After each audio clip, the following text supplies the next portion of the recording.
Defying government orders to stay home, thousands of Egyptians marched on Sunday to express their anger about deteriorating conditions and called on the president to resign.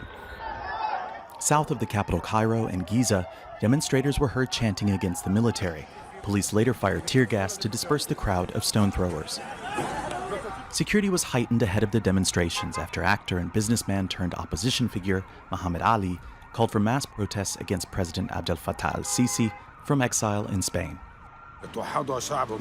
Egyptians unite. Out of love for the Egyptian people, take back your country again. Don't leave it in al-Sisi's hands. Down with the Sisi regime. Down with the Sisi regime. Don't go home. Do not go home. If we go home, they will detain us. Don't go home. We're in the streets, and now we need to stay there. There were similar scenes 1 year ago after Ali accused the military-run government of widespread corruption and stealing millions of dollars of public money. Thousands rallied then, and thousands were arrested after, in one of the biggest crackdowns of Sisi's rule. More than 2,300 people, according to Amnesty International. This time, the raids came first.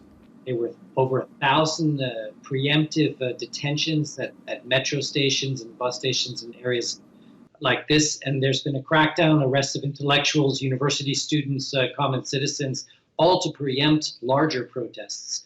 I think what's important here is not the breadth or size of the protests, though, but the fact that they're happening at all in such a tightly controlled situation and really provoked by nothing, because this is just the anniversary of the protests last year.